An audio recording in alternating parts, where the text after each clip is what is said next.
Ahí Melina tiene una pregunta del seminario.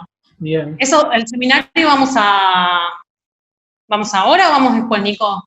Hacemos primero si hay la teoría y después de ejercicios, porque los ejercicios vamos a ir viéndolos, si nos da el tiempo los vamos a ir viendo. Como quieran.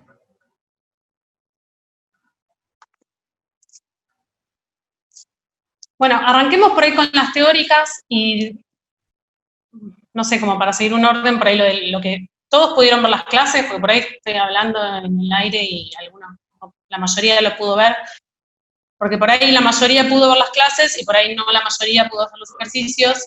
Podemos arrancar con las preguntas que hayan sido de la clase, y si vemos que ya no hay más, si agotamos todas esas preguntas, pasamos a los ejercicios, que también lo hemos presentado para abarcar esos temas. Dale. Hagamos como decís vos, Meli. Si hay alguna duda puntual de las teorías, nosotros en la teoría dejamos un par de preguntas. Particularmente en el video 2 habíamos dejado una pregunta de un ejercicio que tenían que hacer, en el que les preguntábamos qué es lo que iba a suceder con la velocidad de filtración si se alteraba el estado de contracción de la arteriola aferente o eferente. ¿Ese ejercicio lo pudieron ver?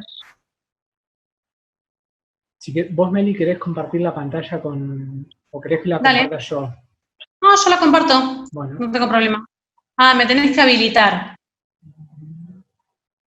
Me dice que sí, el anfitrión... Ahí va. ¿Dónde está? La clase 2 decís, ¿no, Nico? En la clase 2. Exacto.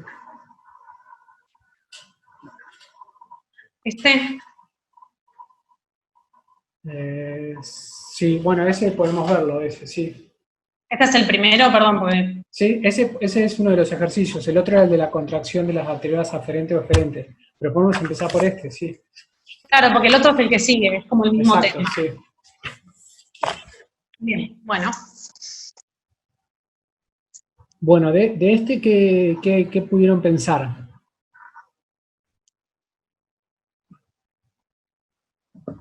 Si alguien se anima a comentar algo, que levante la mano o que prenda directamente el micrófono. Yo tenía una duda acá. Sí. Lo pude pensar dentro de todo, creo, pero nada, no sé si la justificación estaría bien.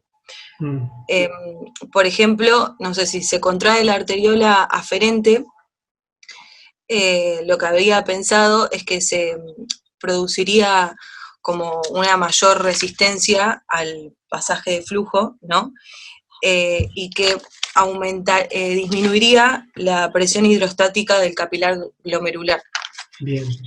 Y por lo tanto disminuiría la velocidad de filtración. Pero no sabía si estaba bien esa justificación o tendría que ver por otro lado. No, está perfecto, sí. Con respecto a la arteriola aferente estás mencionando, ¿no? O sea, sería la pregunta 3. Con respecto a la aferente. Después con la eferente, bien, me volvió a surgir otra duda porque creo que hay como encontré que había como dos situaciones. Exacto. Y no sé si está bien eso, que cuando la resistencia, una situación que hace que aumente la presión hidrostática y otra que hace que aumente la presión osmótica, ¿no? Entonces, creo. Sí, ahí ahora si quieren lo vemos, porque la 3 y la 4, la 3 y la 4 de las preguntas estas, son las que vamos a evaluar a continuación con el otro ejercicio donde tenemos los perfiles de cómo va variando la BFG, y ahí lo vamos a ver bastante claro. Con respecto a esta, si no tienen sobre la 1 y la 2, podemos pasar directamente a la 3 y la 4, pero bueno, la podemos charlar primero la 1, que nos preguntaba cómo variaría la BFG si hay una alteración en la membrana de filtración que permite un mayor pasaje de proteínas. ¿Ahí qué piensan? ¿Qué podría ocurrir con la BFG?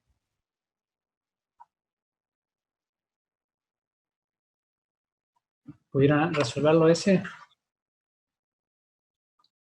Yo de acá no veo el chat desde donde estoy, así que si están escribiendo ahí Pará, no que sé. ahí han puesto cosas al chat. Dice... Porque como estoy compartiendo pantalla no veo el chat, Sí. no sé cómo hacer. Juliana dice que aumente la FG. Y bueno, eso sí es lo que veríamos. O sea, nosotros, fíjense que lo que estaría aumentando sería el valor de la presión oncótica, ahí lo está señalando Meli, en el espacio de Bowman. Entonces, si aumentamos ese valor por una presencia de proteínas en el espacio de Bowman, va a aumentar la BFG. ¿Bien? Ese valor es un valor que juega en positivo hacia la BFG. Bien. Entonces, con eso ya la 1 ya era bastante sencilla.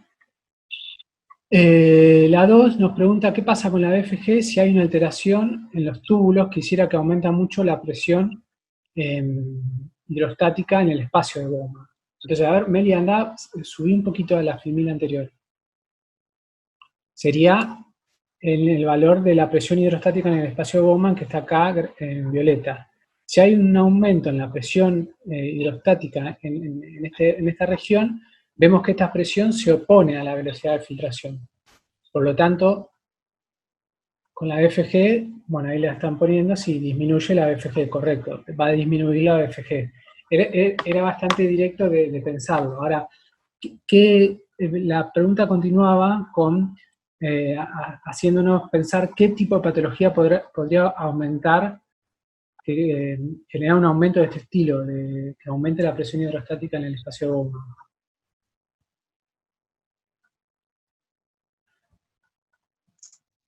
¿De eso pudieron pensar algo, buscar algo?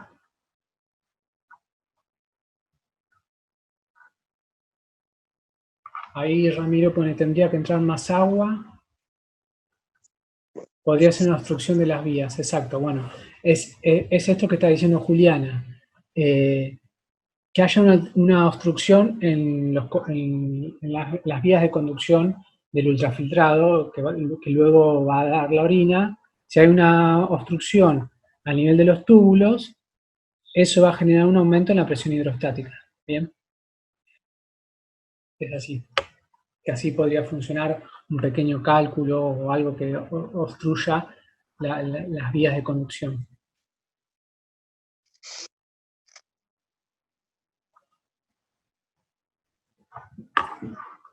Bien, entonces, el 3 y el 4 pasamos a la que sigue, ¿te parece, Nico? Pasemos a la otra filmina, sí. Entonces, en esta filmina,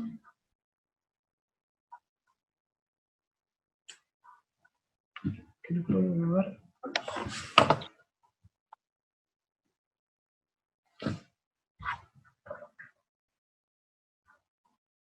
Ahí estamos. No, en esta filmina podemos ir viendo qué es lo que sucede cuando se contrae la arteriola aferente o la arteriola eferente.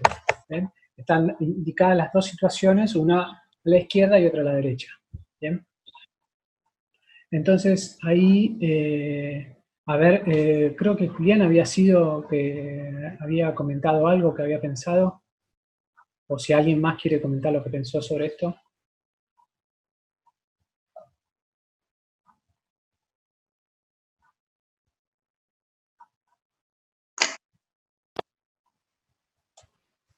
Yo lo que había, o sea, en realidad más que lo que pensé, lo que leí, y bueno, y después vi el gráfico, pero más o menos, es que podían haber dos efectos. Uno, que si la contracción era moderada, generaría que aumente la presión hidrostática glomerular, si la resistencia eferente no reduce mucho el flujo sanguíneo. O sea, como que pueda seguir circulando. Si la resistencia es muy grande, no sé, por ahí yo lo pensé así, está mal, ¿no? Pero si la resistencia es muy grande, como que la sangre quedaría más acumulada en el capilar y aumentaría la presión oncótica, con lo cual disminuiría la BFG. Pero no. Bien. Vos, en esa situación última, ¿en qué momento pensás que puede estar ocurriendo? La última, si aumenta mucho, digamos, la si se contrae mucho la arteriola eferente y la resistencia al flujo aumenta mucho. Entonces Bien. ahí disminuiría mucho la BFG. En el otro caso aumentaría porque la resistencia no es tanta y genera un aumento de la presión hidrostática. Bien. A ver, Meli, ¿me dejarías compartir la pantalla? Sí. Para que lo podamos ver. A ver si lo puedo ir dibujando. Bien. Vamos a intentar. Nosotros tenemos esta situación. La voy a No dibujar. estás compartiendo, Nico, ¿eh? ¿En serio? Sí, no estás compartiendo. Bueno, eran las ganas. Compartir.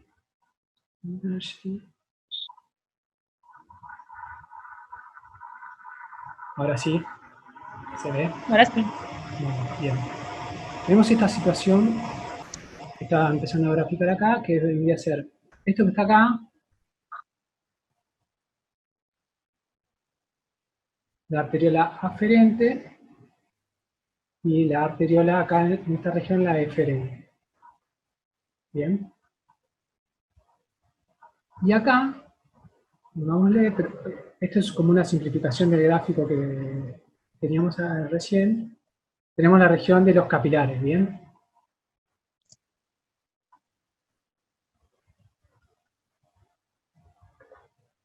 Esto de acá es los capilares. Y acá, la región del espacio bomba. ¿Bien? Entonces, lo que podemos ver rápidamente es qué sucede si le damos una obstrucción a este nivel, la arteriola aferente. ¿Bien? Nosotros acá, el flujo de sangre que viene de esta dirección, vemos que va a estar obstruido. ¿Bien? Entonces rápidamente podemos ver que la presión a nivel de los capilares baja. ¿Bien?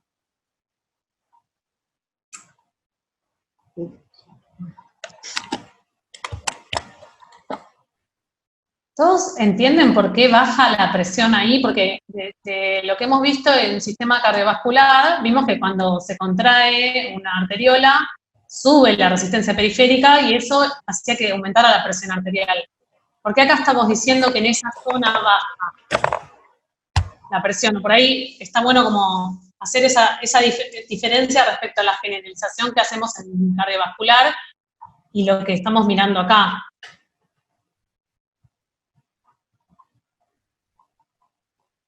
¿A nadie le hizo ruido eso? Sí, a mí sí, dice Celina. ¿Para qué tengo en el chat? Sí. Ah, bien, gracias, Celina.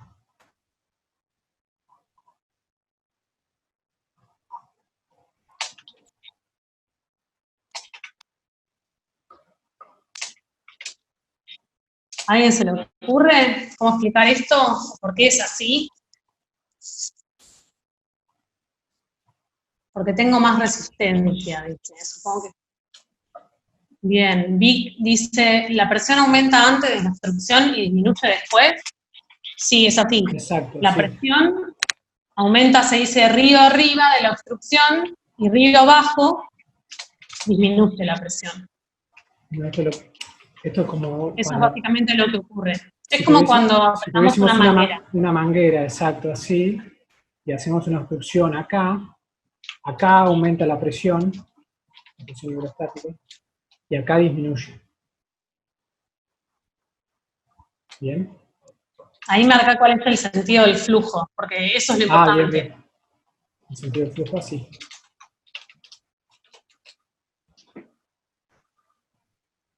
Ahora, en este sistema, lo que tenemos, o sea, uno podría pensar a nivel de la fisiología de un órgano entero, ¿no? Lo siguiente, que uno tiene esto que estábamos graficando recién, que un vaso que va a irrigar a un órgano, ¿no? Si yo le hago una obstrucción, el flujo de sangre viene hacia acá, la sangre se va a redireccionar hacia otros órganos. ¿Bien? Entonces, la perfusión total de este órgano, cuando hago una obstrucción, va a disminuir.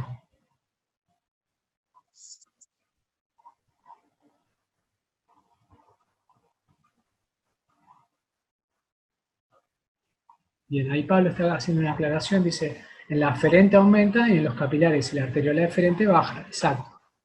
Si yo aumento la contracción en la arteriola aferente, en esta región aumenta la presión y en todo lo que está río abajo, serían los capilares glomerulares y la arteriola aferente, va a bajar la presión. ¿Bien? Eso es porque tengo varios caminos a partir de la aferente. No, porque esto lo estamos pensando, Serena, en lo que es todo un sistema, un organismo entero. Esto vendría a ser el riñón. ¿Bien? Esto es a modo general. Si la obstrucción es acá, o la obstrucción es acá, en la arteriola deferente, va a estar ocurriendo lo mismo. La perfusión hacia el órgano va a estar siendo disminuida. ¿Por qué? Porque la sangre se va a ir redirigiendo hacia otros tejidos, otros que no sean los riñones. Esto que dice Nico es lo que veníamos... Porque es un sistema cerrado, el sistema circulatorio. Sí, Meli, vas a decir algo. No, que esto que decís vos de que disminuye la perfusión en cualquiera de los dos casos, ya sea que se contraiga la arteriola aferente o la eferente, es lo que se ve en la figura donde estábamos viendo antes en el PowerPoint, que es que en ambos casos el flujo plasmático renal disminuye, sin importar cuál de las dos arteriolas es la que se está contrayendo, el aumento de la resistencia para lo que es la arteria renal siempre es como previo ese aumento de la resistencia. Entonces va a hacer que ese flujo ya no sea el que era, sea menor y parte se redirija hacia otros órganos. Exacto. Y un poco como para relacionar con la presentación, con el gráfico que tenemos en la presentación. Vamos a la filmina.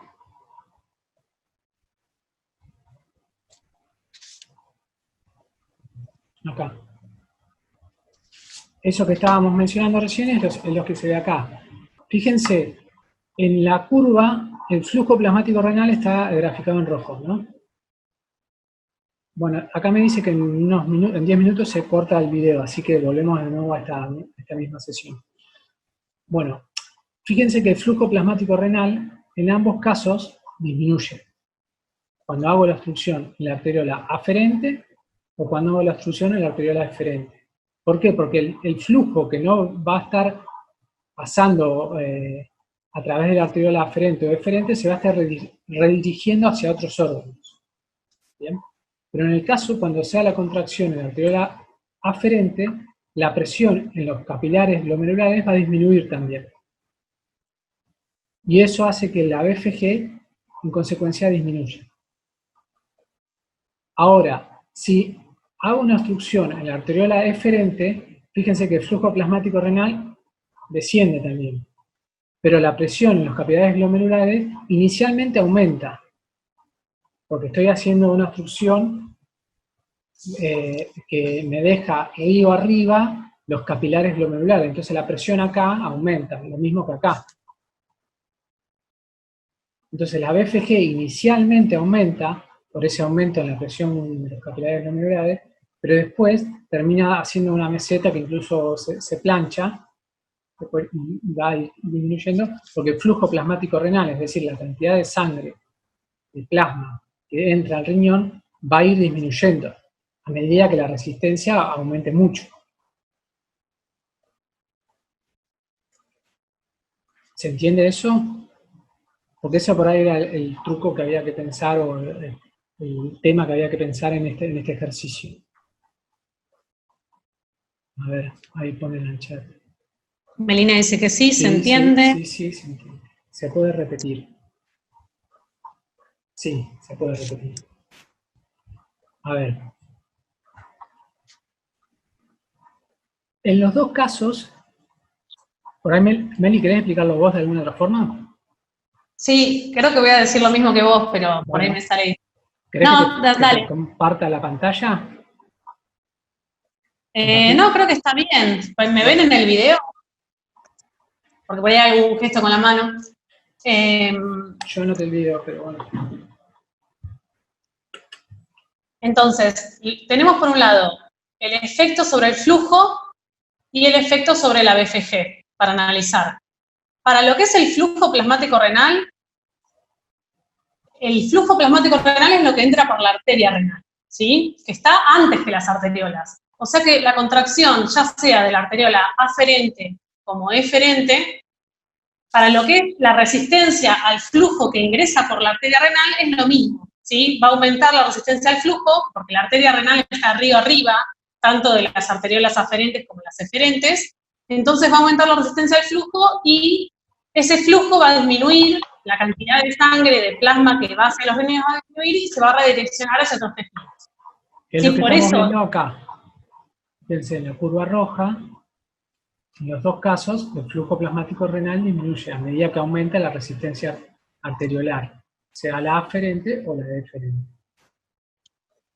ahora, cuando estamos mirando la velocidad de filtración, ya nos da lo mismo si la contracción ocurre en una arteriola o en otra, y de hecho es una forma mediante la cual se regula la filtración, ¿sí? Mediante la contracción de una u otra arteriola, de forma fisiológica.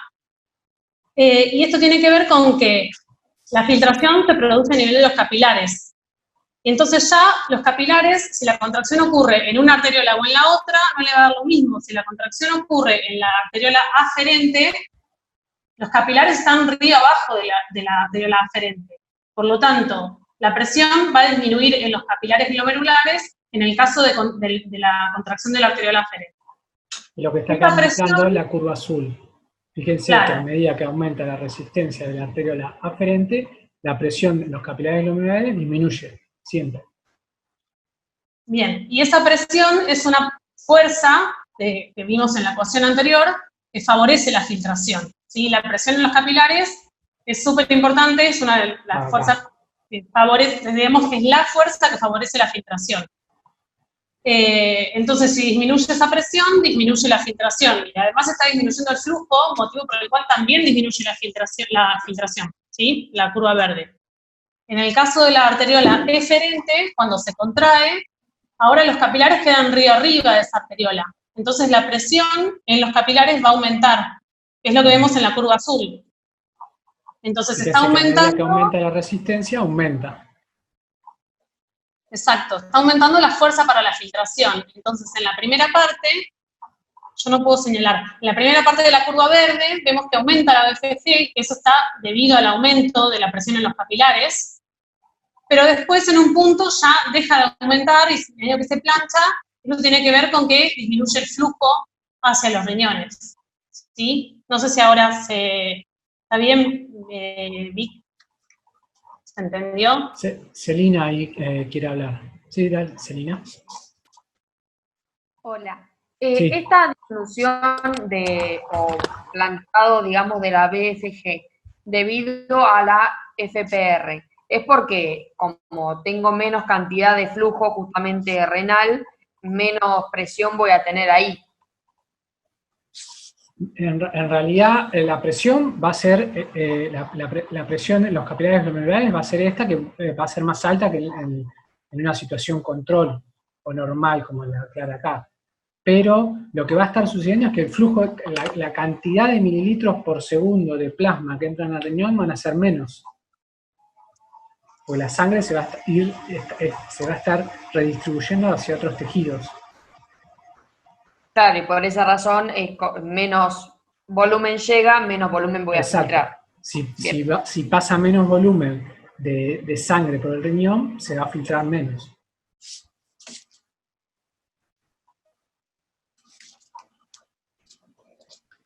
Bien, ¿alguna duda más con esto? Si no, alguna otra duda que les haya surgido, y si no, seguimos con las preguntas que estaban en las otras partes de la clase. Esto es un poco lo que estábamos hablando acá. Dice, Bueno, esto es un poco de lo que es regulación, pero dice, se sabe que aumentos de la presión arterial causan constricción de la arteriola aferente. ¿Qué efecto tendrá esto sobre la FG? Lo acabamos de ver que la constricción de la arteriola aferente va a generar una disminución de la FG. Bien.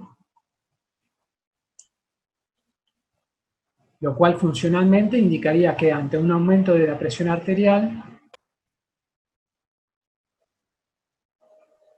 la cantidad de plasma que se filtra va a disminuir. Sí, Nico, una aclaración. En realidad es como un mecanismo que después está en la clase que es preventivo de que aumente la BFG, porque uno piensa, si aumenta la presión arterial, va a aumentar la presión en todas partes, va a aumentar la presión en los arteriales, y entonces se va a filtrar más. Entonces existe un mecanismo de autorregulación de la BFG, que justamente ocurre eso, al aumentar la presión arterial se contrae la arteriola aferente, y en realidad, más que bajar la BFG, lo que hace es prevenir que aumente. Exacto, lo que hace la mantiene constante. Y el otro caso que plantea otra situación totalmente distinta, que dice, ante una hemorragia severa, aumenta mucho la descarga simpática sobre la arteriola aferente. ¿Qué efecto tendrá esto sobre la BFG? En este caso, ¿qué es lo que pudieron pensar? Primero tienen que saber qué hace el simpático sobre el músculo liso de la arteriola. De la arteriola. Si lo contrae o lo relaja. En función a lo que vieron en cardiovascular y en el sistema nervioso.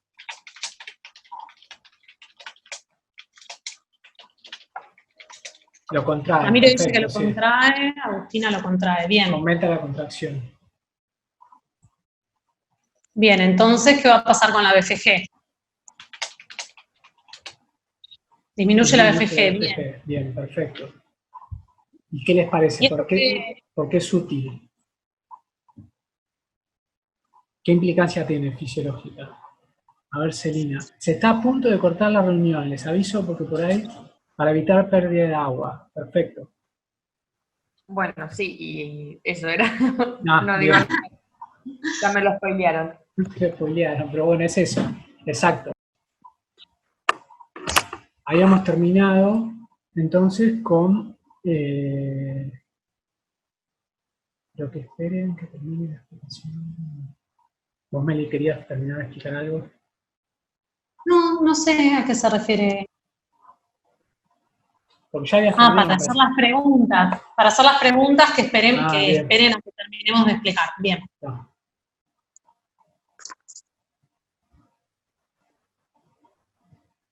Entonces, habíamos terminado con la última pregunta que decía que si ante una hemorragia severa aumentaba la descarga simpática sobre la arteriola deferente, y vimos que eso genera un aumento de la contracción, ¿qué efecto tendrá eso sobre la BFG? ¿Y para qué sirve?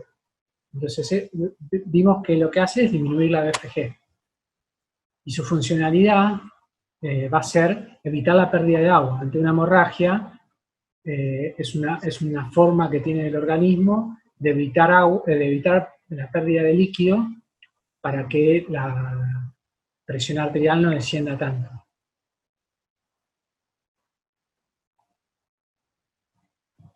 Bien. Con respecto a esta clase, después no habíamos dejado ninguna otra duda más, sino ya empezaban los problemas de la guía. Igual había un par que habían dicho que tenían preguntas como de las clases. Sí. No les dimos mucho lugar. Arrancamos con el ejercicio. Así que si quieren preguntar de la clase.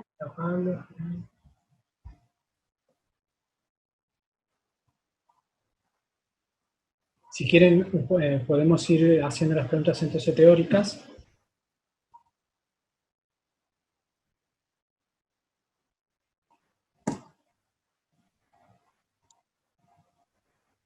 ¿No? Había un par que me pareció que tenían preguntas de la clase, que habían dicho en el chat. Sí. Tenían preguntas. Yo tenía una duda con respecto a cuando se necesitan 2 sodios o 1 sodio para transportar glucosa. Sí, era una de las preguntas que quedaban abiertas. Sí. Bien. Y había pensado, pero no sé si está bien, que cuando se necesita más sodio, o sea, se necesita más sodio para vencer ese gradiente de glucosa, ¿no? O sea, para lograr entrar glucosa, o sea, dependería del potencial electroquímico de cada sustancia para que ese transporte, digamos, sea espontáneo para llevarse a cabo. A ver, vos estás en, a ver, lo estoy buscando, pero creo que no sacás en la 4ª. Así no todos se ubican en qué parte estamos. ¿Están viendo lo que estoy compartiendo? Sí, está bien. Era esta pregunta, ¿no? Que mostraba, era por un lado como un ejemplo para mostrar cómo iban variando a lo largo de las distintas zonas del túbulo renal y los transportadores, aún siendo para la misma sustancia, ¿no? Para sodio y para glucosa, varía la estequiometría. Entonces, en la primera parte, el túbulo contornado proximal, teníamos un transporte activo secundario que transportaba una glucosa y un sodio, y ya más avanzados en el camino, teníamos un cotransporte que necesitaba 2 sodios y una glucosa. Entonces, ¿vos habías pensado que tenía que ver con el gradiente electroquímico? ¿Celina? Sí. ¿Era Celina la que había hablado o Juliana? No, Juliana. No era yo, pero pensé que por ahí tenía la mano levantada. Celina tiene la mano levantada. No sé si... me confundí por eso. Vi la mano y escuché otra voz. Bien. Yo había pensado que por ahí podía cambiar el potencial electroquímico de la glucosa, ¿no? Si tengo por ejemplo, una mayor concentración, que cambie y que se necesite más sodio para transportarla. Claro, ¿y cómo tendría que ser que cambie? ¿En qué sentido cambiaría entre la primera zona y la segunda zona? Que sea más o menos desfavorable, digamos. Claro, sería más desfavorable en la segunda zona. Tendría un gradiente que tendería más a sacarla que a entrarla de la célula. Tal cual. Y eso se dan cuenta porque es que el gradiente es cada vez más desfavorable a medida que avanza a lo largo del túbulo. Sí, porque cada vez tengo menos glucosa en el túbulo y más en la sangre, y por ende más me va a costar sacarla. Perfecto, sí, a medida que se va reabsorbiendo la glucosa, piensen que la glucosa en condiciones normales se reabsorbe completamente, o sea que al principio va a ser más fácil porque tengo bastante cantidad, y entonces con un sodio solo me alcanza para transportar esa glucosa, pero a medida que se va reabsorbiendo, voy disminuyendo la concentración de glucosa en la luz del túbulo, por lo tanto va a requerir otra estequiometría para que ese transportador siga funcionando. Si se acuerdan que al inicio de la materia había ejercicios de transporte donde hacíamos las cuentas de qué estequiometría tenía que tener el transportador activo secundario para que el delta mu me diera que era espontáneo. Bueno, esto es un ejemplo de eso, de la vida real. ¿Sí? No sé si quedó claro esto. Yo no puedo ver el chat porque estoy compartiendo. Bien, ya que estamos, miramos la pregunta que seguía porque está relacionada, porque era la otra pregunta que habíamos dejado planteada. Sí, en este caso teníamos qué es lo que pasaba con la glucosa, ¿sí? Entonces sabemos que la glucosa filtra libremente y eso lo vemos con esta línea amarilla que a medida que aumenta la concentración de glucosa aumenta la velocidad con la que se filtra, ¿sí? Los miligramos por minuto, la cantidad que se filtra. Y en la curva roja tenemos la reabsorción y en la curva verde la excreción. Entonces las preguntas, la primera era, ¿qué porcentaje de glucosa filtradas se reabsorbe en condiciones normales? Y ahí se aclara que las condiciones normales es esta barrita gris de acá. Esas serían las concentraciones de en el eje X barrería el rango de concentraciones de glucosa normales. Celina ahí está levantando la mano. Ah, sí, es cierto. En condiciones normales, a concentraciones en el rango S fisiológico, vamos a tener todo lo que se filtra va a ser reabsorbido. Perfecto. Por lo tanto, no hay nada en orina, ¿sí? Que es lo normal. ¿Y qué pasa a partir de 300 miligramos por decilitro de glucosa?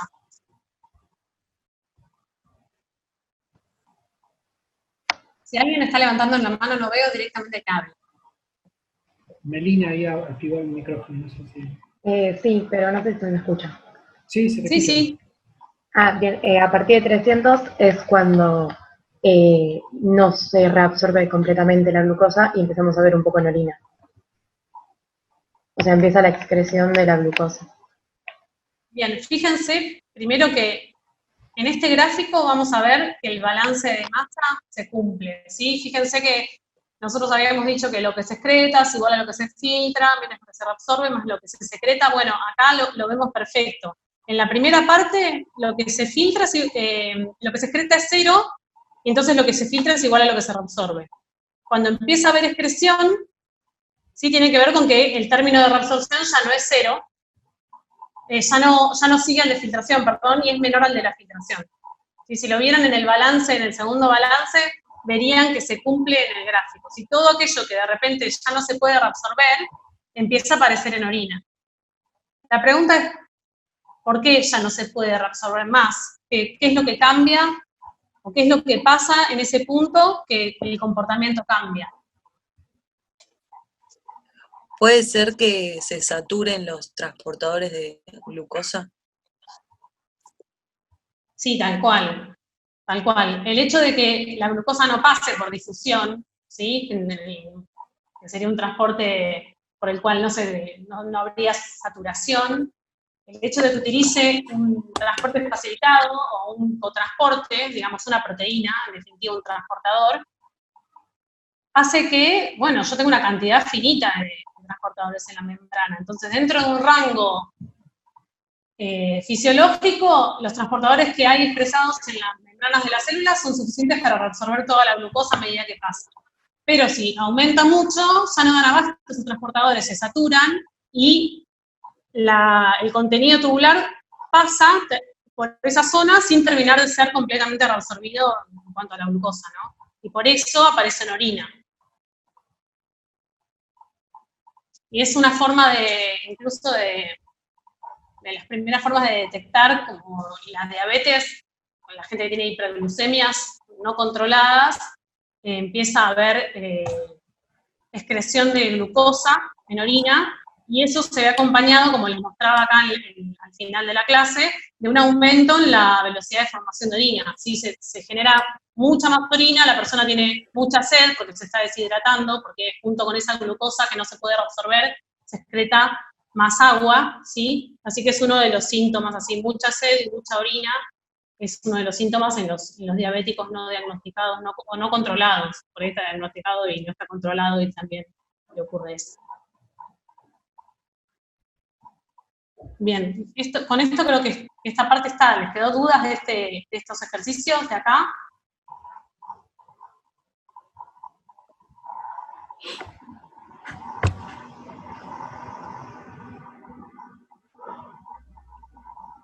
No. Bien. ¿Otras dudas de la parte de las clases? Si no, ya pasamos a los ejercicios.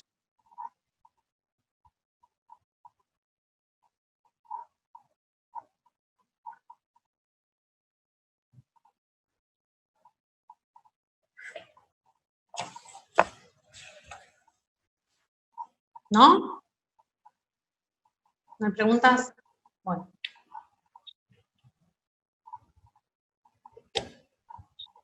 Bien, de los ejercicios, ¿cómo hacemos?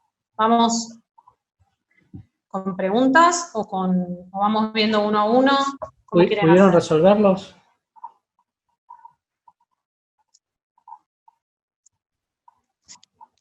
Lu dice que Sí, sí, en la gran gran parte parte. sí. Solo uno no pude. Sí, la mayoría sí. Vayamos uno a uno, dice. Mire. Bueno, comparto mi pantalla, Nico, ¿querés? Dale, ¿Mía? dale.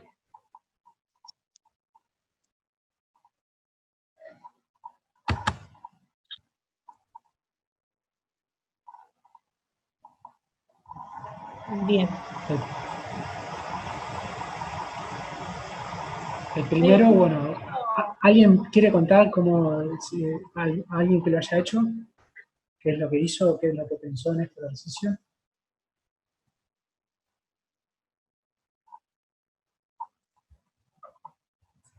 A ver, levantaron la mano. A ver, Celina, vos que levantaste primero. Sí, yo primero dije, bueno, son 70 latidos por minuto y cada latido expulsa un volumen sistólico de 70 mililitros. Bien. Por lo tanto, hice 70 por 70, que me van a dar la cantidad de mililitros por minuto que van a pasar o van a estar siendo circulados en la sangre, ¿no? Digamos. Esa es la cantidad de sangre que circula. Pero anteriormente dice que es un 25% del volumen minuto cardíaco lo que llega a filtrarse o el flujo sanguíneo renal. Sí, exacto. Entonces, saqué a partir, siendo ese el 100%, el 25% del volumen, ¿cuál sería? Y eso sería lo que llega a los riñones. Pero el hematocrito es del 45%. Entonces, tengo que restarle ese 45% a la cantidad de volumen. ¿Cómo? ¿Qué es el hematocrito? Por ahí me explícalo para que sepan, por ahí no todos lo saben.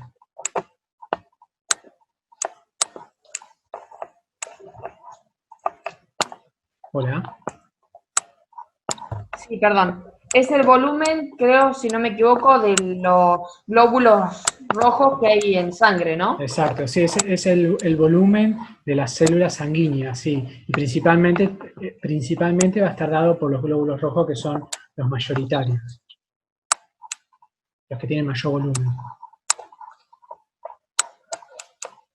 Entonces podemos estimar, sacar de 1 mililitro de sangre, por ejemplo, tenemos un volumen de sangre, el 45% de ese volumen va a ser celular, el 55% va a ser plasma.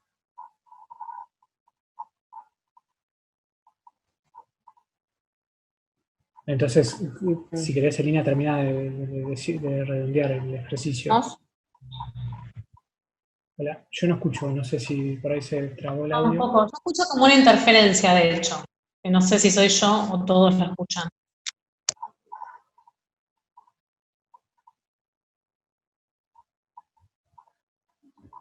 No, yo ahí ahora estoy bien. Pero no la escucho a Celina, eso sí.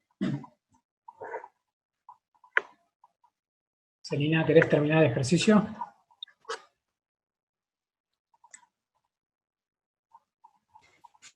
Sí, como era el volumen celular, es el hematocrito es del 45%, ese 45% del volumen total que pasaba por el riñón, se lo tuve que restar, o sea, el 45% se lo resté al volumen total para sacar la cantidad de plasma. Bien. Perfecto. Y eso creo que me dio alrededor de 600 mililitros por minuto, una cosa así. Sí, a mí me dio, para que después revisen, ¿no? 674, pero por ahí me equivoqué en algo. Pero lo hice como vos.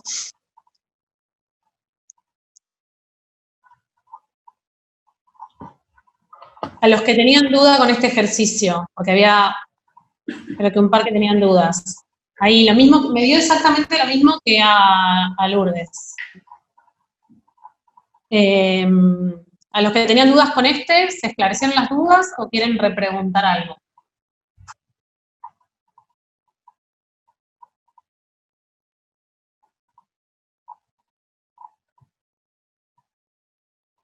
Los que tenían dudas.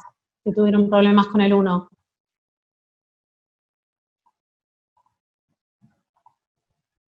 A Sofía le quedó claro. Bueno, si no quedan dudas, seguimos con el 2. Lo que está en este ejercicio, si bien ya cuando vieron las teorías ya lo escucharon y lo vieron, es como para poner en magnitud que los riñones tienen una perfusión muy, muy alta. Es como donde nos damos cuenta que el 25% del volumen minuto cardíaco pasa por el riñón, es algo bastante importante, digamos. No son todos los órganos del cuerpo así. Melina ahí está levantando la mano. Sí, una cosita respecto a lo que decís, Nico. Sobre todo teniendo en cuenta que el tamaño de los riñones es muy chiquito, en comparación al resto del cuerpo es muy pequeño y recibe un cuarto del volumen minuto. Es como súper irrigado, pero no tiene que ver con el requerimiento nutricional de ese tejido, sino más bien con la función de filtración. Melina, iba a preguntar algo. La mano. Yo en el problema 2 no pude plantear bien las relaciones. No sabía bien cómo plantearlo. O sea, planteé algo, pero no sé si está bien. Bien. O sea, yo planteé que la BFG sobre el flujo plasmático renal por 100 iba a ser el porcentaje de plasma que ingresa a los riñones por minuto y es filtrado. Pero no sé si es así. Sí, es como una regla de 3. ¿Cuánto te dio a vos? O sea, el 100% va a ser el flujo plasmático renal. ¿Qué porcentaje de ese flujo plasmático renal es la BFG? O sea, ¿cuánto se filtra, que sería la BFG, respecto a cuánto llega de sangre? De plasma, ya es el flujo entendí. plasmático renal. Porque ya entendí lo que tengo que hacer. lo que vamos a ver en este ejercicio es eso, qué porcentaje de plasma es el que se filtra. Y después, finalmente, cuánto es lo que, sí, o sea, se filtra. ¿qué porcentaje de plasma que ingresa a los riñones? O sea, ¿qué porcentaje del flujo plasmático renal es filtrado? Y lo que es filtrado es la BFG. O sea, que hay que como comparar esas dos cosas. Lo que es filtrado respecto a lo que... Ay, Nico, te escucho. Yo estoy... Está bien, era más fácil de lo que me rebusqué sola.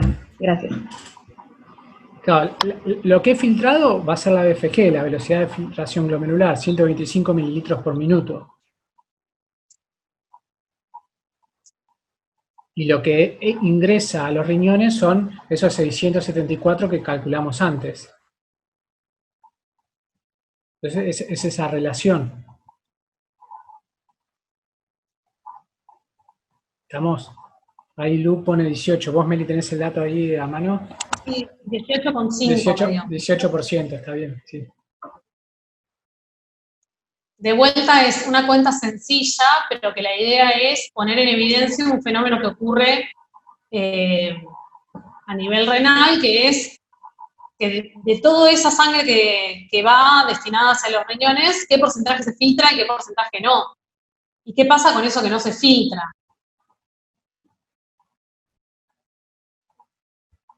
Ahí Celina levanta la mano. Celina. Sí, le quería decir a Melina que de todas maneras, a Melina, la que preguntó Winx, que de todas maneras su cuenta estaba bien porque ella hizo BFG sobre la cantidad anterior que habíamos calculado por 100, que es como la regla de 3 que vos dijiste que había que hacer. Ah, bien, bien. Perfecto. Sí, también me dio 18, pero como que lo planteé de otra manera en mi cabeza. O sea, llegué al mismo resultado, pero lo había pensado distinto en mi cabeza. Bien. Yo tengo una pregunta que surge de acá, ¿no? O para plantear que está relacionada con la filtración. Que es aquellas sustancias que filtran libremente. Que nosotros en la clase de filtración definimos como que pueden atravesar la barrera de filtración que les explicó Nico. Que tienen filtrabilidad 1. ¿Se filtran todo lo que llega de una sustancia que tiene filtrabilidad elevada, que filtra libremente, se filtra? Eso que no se filtra, o sea, ese porcentaje que nosotros calculamos de lo que se filtra, que es el 18%. Todo lo restante, ese 82% que queda, ¿está compuesto por lo que no puede filtrar? ¿O también hay parte de lo que sí podía filtrar, pero que no filtró. No sé si se entiende lo que estoy queriendo preguntar. Ahí Lu está contestando por el chat. ¿No te animás a contarlo, Lu? Yo no puedo ver el chat, porque estoy compartiendo pantalla. Bueno. ¿Querés que lo dibujemos, Meli, eso? No tiene micrófono, Lu, por eso. Ah, bueno. Lo ¿Vas a dibujamos. dibujarlo vos? Sí, pasa que tenía que salir de compartir pantalla para compartirla de dibujar. Bien. La pregunta es, nosotros tenemos...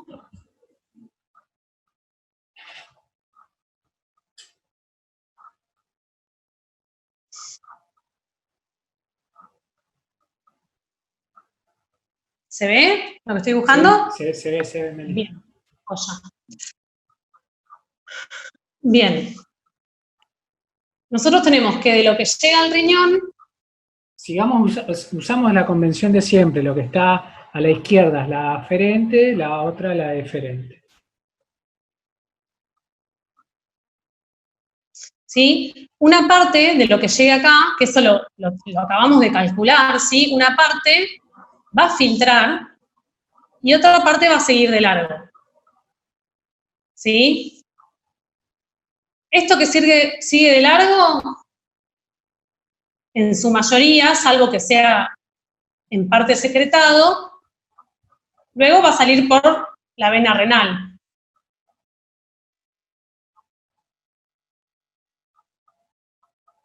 Que eso vuelve de nuevo a la circulación. La vena renal después drena hacia la vena cava inferior y de eso vuelve a la circulación. Y dijimos que esto es el 18%. La pregunta es, este 18% va a ser de cosas que filtren, ¿no? Que según las características de la membrana de filtración y de las sustancias que tienen esas características van a poder filtrar. Ahora, lo que sigue de largo es solamente lo que no filtraba, es parte de lo que filtraba y parte de lo que no, o sea, de lo que tenía la capacidad de filtrar. ¿Todo lo que llega acá y tiene capacidad de filtrar, filtra o parte sigue de largo? Esa es como la pregunta.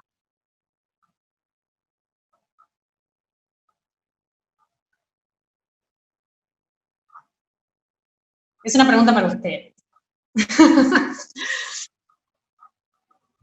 Que la filtrabilidad sea que filtre libremente, ¿significa que todo lo que llega acá a los capilares filtra y nada sigue de largo? ¿O qué significa?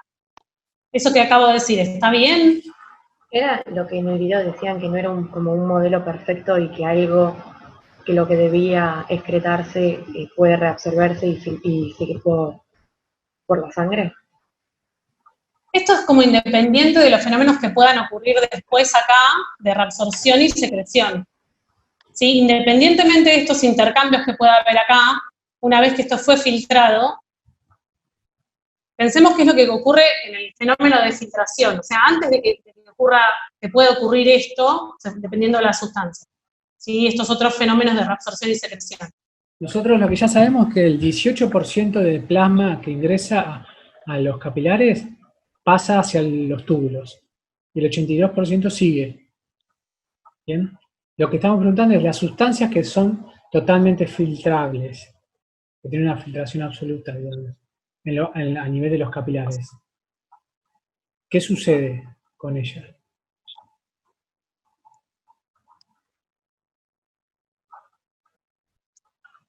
Ramiro dice, yo no veo de dónde sale el 18. ¿Querés explicar eso, Meli, de nuevo? Sí. Nosotros en el ejercicio 1 habíamos calculado el flujo plasmático renal. ¿Sí? Eso era 6,74. 6,74 mililitros por minuto. En el ejercicio 2 nos dice que la BFG vale 125. ¿No? Exacto. No estoy mirando la guía, así sí, que es pero memoria. es eso, Meli, sí. Bien. Y lo que nos pregunta es, ¿qué porcentaje, ¿sí?, se filtra respecto a lo que llega? O sea, ¿qué porcentaje es la BFG respecto a lo que llega, que es el flujo plasmático? ¿Sí? La pregunta A es eso, escrito en palabras, pero es comparar cuánto se filtra respecto a el flujo de plasma, ¿sí? Comparando estas dos cosas, diciendo, bueno, que esto es el 100%, esto es el 18%.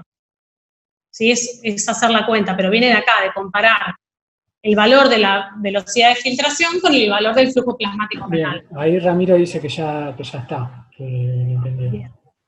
De ahí viene el 18%. Entonces, esta cuenta era para evidenciar este fenómeno. De lo que llega al riñón, del plasma que llega, solo se filtra el 18%. Lo que les pregunto es, ¿este 18% es... Voy a cambiar la pregunta. Todo lo que llega a los capilares glomerulares. Tengo conexión inestable, ¿me escuchan? Sí, se escucha. Porque me salió un cartel, por eso me escucha cortado. Todo lo que llega a los capilares glomerulares. Y es filtrable, por ejemplo, glucosa. Toda la glucosa que llegue a los capilares glomerulares va a filtrar porque es filtrable o parte va a seguir de largo. Y como lo digo con glucosa, lo digo con cualquier sustancia que filtre libremente. Parte sigue. Dice, parte sigue y luego tiene una pregunta.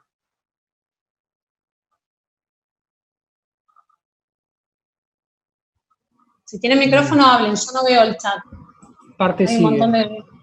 Bueno, como que ya hay algunos que dijeron que que una parte sigue. Bien, es verdad, parte sigue. Piensen en el agua. El agua filtra libremente, ¿sí? Y si toda filtrara, primero que esto no sería el 18% y quedarían todas las otras cosas secas acá. Las células quedarían taponando los capilares, ¿sí? Entonces, lo que es filtrable, parte filtra y parte sigue. ¿En qué porcentaje? Bueno, el 18% de agua y solutos que filtren, filtra y el resto sigue, ¿sí? Y lo que no puede filtrar sigue todo. Esto tiene que ver con que la disposición del filtro, que el filtro va a estar dado por la membrana esta de filtración que les contaba Nico, dada por el endotelio de los capilares glomerulares, la membrana basal y los podocitos. Esa membrana de filtración está puesta, no está puesta así, transversal al flujo, entonces como un colador que tiramos los fideos y lo que pasa todo el agua y los fideos quedan retenidos, sino que el filtro son las paredes estas, o sea que es tangencial al flujo. Es tangencial. Entonces, esto tiene la importancia de que parte filtre lo que puede filtrar y parte siga, aún siendo sustancias que pueden filtrarse. Y esto es re importante por esto que les decía antes. Filtrar a todo como un colador, todo lo que no filtra, como los fideos del colador, quedarían tapando ese filtro y nada, el filtro no es descartable. Tenemos un filtro que tiene que seguir continuando, filtrando lo que viene atrás. Nada, una analogía barata. Pero...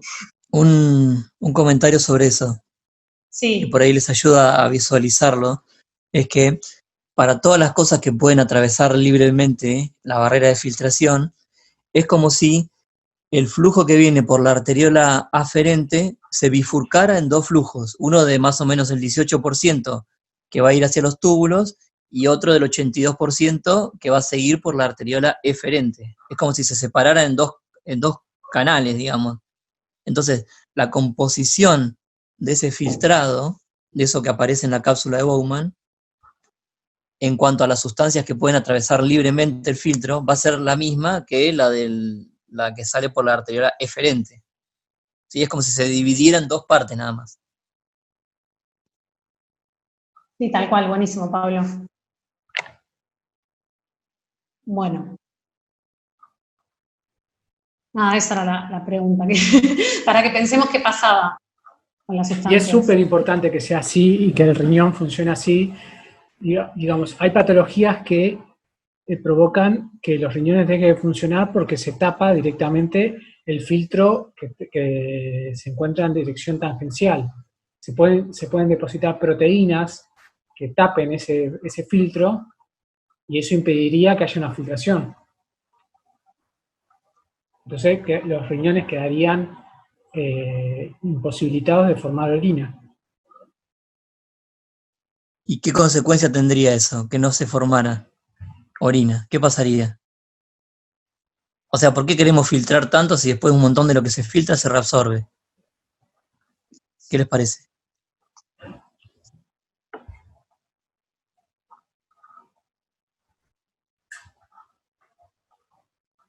Celina dice que aumenta la presión arterial. La presión se mantendría porque el líquido que va hacia los túbulos es líquido que estaba en la sangre antes, o sea que si no filtrara quedaría como antes, no pasaría nada.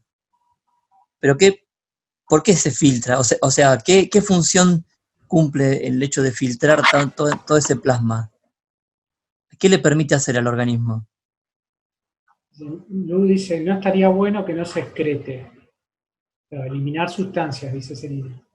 Claro, entonces esa filtración se supone que sirve para eliminar cosas que el cuerpo no necesita o que tiene que deshacerse de ellas. Si se tapan los filtros y no se filtra, esas cosas no se pueden eliminar, ¿sí? Todo lo otro, la reabsorción de cosas, es como si fuera un daño colateral que tiene el hecho de tener que eliminar un montón de sustancias que para el organismo a veces ni siquiera son conocidas. No sé si ya lo charlaron esto, pero... No. ¿Qué cosa? ¿De las cosas no conocidas por el organismo? Claro, el hecho de la diferencia, ¿por qué en vez de secretar y eliminar específicamente lo que no se necesita, se filtra todo y después hay que recuperar un montón de cosas que sí se necesitan? Ah, no lo vimos desde ese punto de vista. Porque uno podría decir, bueno, ¿por qué no secretan lo que no sirve y chao, en vez de estar filtrando glucosa y tener que usar un transporte activo para reabsorberla? El tema es que para el organismo lo que se necesita son un conjunto de unas 20, 30 cosas diferentes. Y lo que se excreta como desecho es muchísimo más amplio, incluso cosas que ni siquiera son producidas por el propio organismo, no sé, fármacos, toxinas de microorganismos, que puede haber un montón de cosas que están presentes en la sangre que el cuerpo ni siquiera sabe qué son. Entonces, para transportarla por los túbulos tiene que tener un transportador específico cada una de esas cosas. Exacto. Entonces, hay transportadores específicos para las cosas necesarias, que son los que permiten la vida, digamos, y todo lo otro no tiene transportador y se deja que se pierda, ¿sí? Entonces, filtro todo, recupero lo que me sirve, que ya lo conozco, y todo lo que no tengo transportadores lo dejo que se pierda. Chao. Eso me permite eliminar cosas que este año no existen, pero van a existir dentro de 5 años.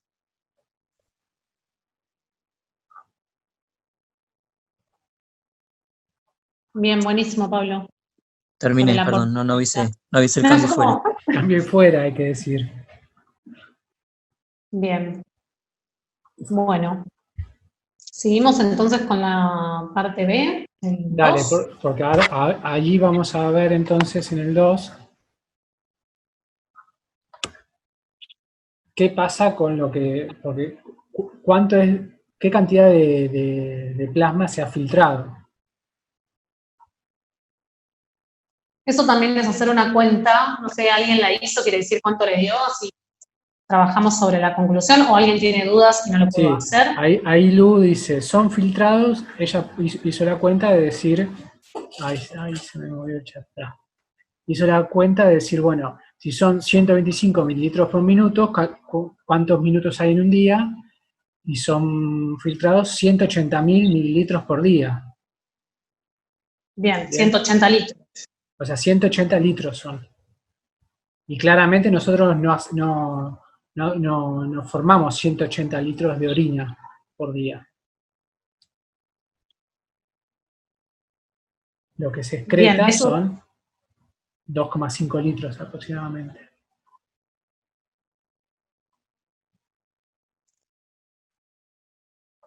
Entonces, el porcentaje del plasma que fue filtrado y que fue excretado, lo calcula y le da aproximadamente 1,3%. ¿Bien? Es un porcentaje muy bajo. De todo lo que se filtra, solamente el 1,3% es excretado. El resto se recupera, se reabsorbe.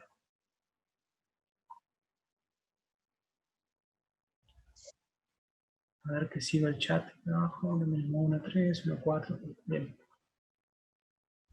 ¿Tuvieron problema para hacer esa parte? Me resultó fácil. No, bien.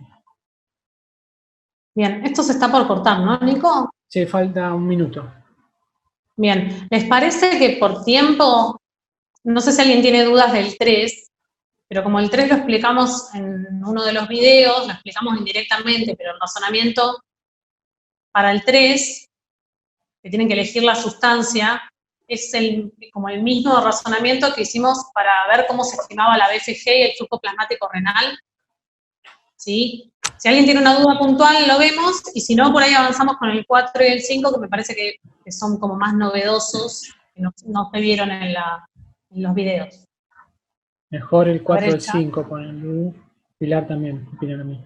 Si alguien tiene pregunta del 3, lo vemos igual, o lo vemos después en el foro, pero me parece que fue un poco más allanado el camino. Fue más discutido. ¿Sí? Bastan los videos. No veo el chat, pero veo que titila. Sí, opinan lo que estás diciendo, Mary, como que vayamos al 4 Bueno, y 5. entonces, ubiquen el 4 y lo arrancamos cuando volvemos la segunda sesión. Igual dejemos que termine la reunión, porque me ha pasado que si la corto antes, después no la puedo activar.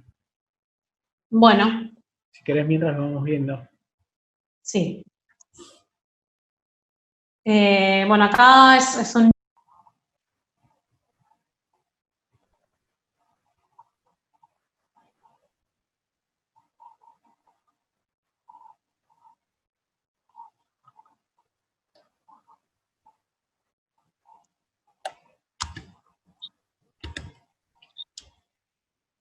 ¿Ya está? Sí. Bueno, ¿estamos todos? Creo que sí. Bien. Bueno. El ejercicio 4, entonces, era sobre un individuo que junta la orina durante 24 horas y en la orina se mide la sustancia X y también la sustancia X en plasma. Nos dan los datos, el volumen de orina 2 litros en todo el día y las concentraciones, tanto en plasma como en orina, de la sustancia X. Nos dice además que la sustancia X no se metaboliza en el riñón, filtra libremente y no se reabsorbe ni se secreta a nivel tubular. Entonces, la pregunta nos pide que calculemos la BFG para esta persona. ¿Cómo lo hicieron? Ahí Sofía. ¿Qué dudas? Sí, Sofía. Sofía. Hola, ¿me escuchan? Sí. Sí. Yo lo que había pensado para era despejar la BFG como hicimos en la teoría, pero tenía una duda porque ustedes en la teoría dijeron que tenemos que usar las cantidades y no las concentraciones, porque eso puede ir variando o dependiendo de la cantidad de agua, digamos, que hay en el sistema en sí. Y no sabía yo si, o sea, qué cantidad calcular, o sea, la cantidad en cuánto, en qué volumen, o sea, o no sé si me estoy rebuscando mucho. No, está bien. Porque lo que cuando se establecen los balances se habla de cantidades, pero esas cantidades se obtienen a partir de una relación entre la concentración y el flujo. ¿Bien? Entonces, si yo tengo el flujo y la concentración, por ejemplo, la velocidad de formación de orina, que es un flujo de formación de orina, y la concentración de la sustancia en orina, voy a tener la cantidad total de esa sustancia en orina. Pero parten de valores que sí podemos medir, como son la velocidad de formación de orina, la concentración de una sustancia en orina, la concentración en plasma.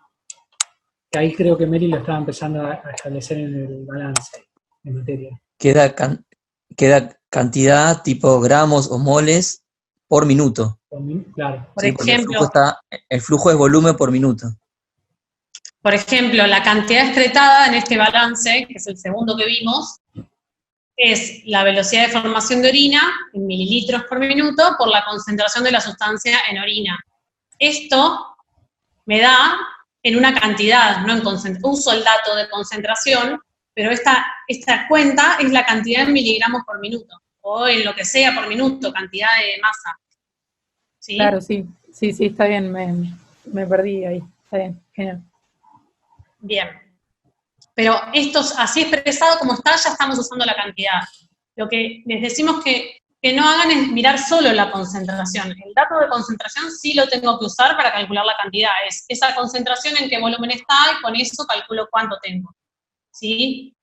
Pero el dato solo de concentración, compararlo, nos puede llevar generalmente a errores, porque siempre se reabsorbe muchísima agua y las sustancias, una sustancia, por ejemplo, que filtra y no se reabsorbe y no se secreta, seguro va a estar más concentrada en orina, porque se reabsorbe muchísima del agua que se filtró, que lo que estaba en plasma.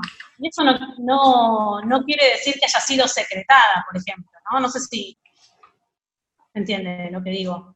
Si miramos solo la concentración no podemos sacar conclusiones, pero sí usamos el dato.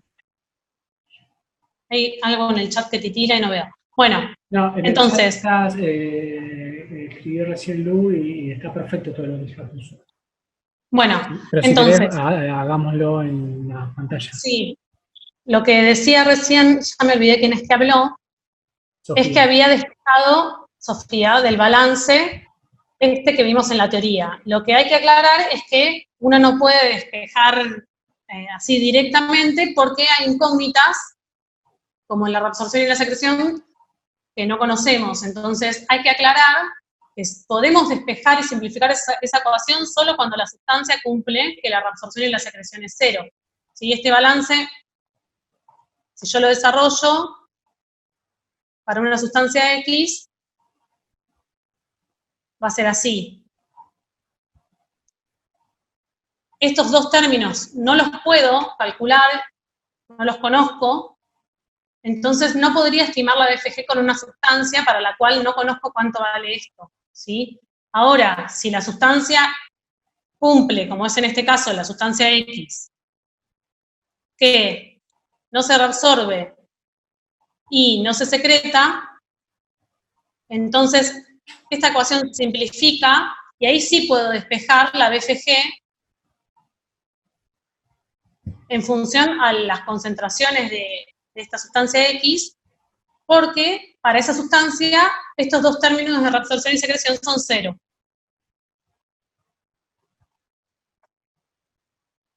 Pero hay que hacer esa aclaración, porque esta ecuación a la que llegamos acá, no es que yo parto de acá y ya sé que es universal y que es una definición. No, la definición es el balance este. Para que esto se simplifique, se tiene que dar estas condiciones de acá, ¿sí? Si no, no vale. Les digo porque es importante a la hora de justificar un cálculo. Si ustedes parten de acá y no aclaran nada, en realidad no estaría del todo bien, ¿sí? No hacer todo el trayecto, ¿sí? Entonces, haciendo estas aclaraciones, sí, entonces podemos calcular la BFG.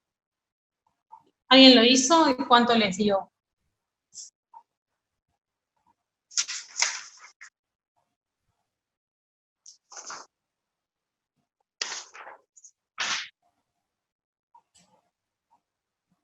Bueno, ¿nadie lo hizo?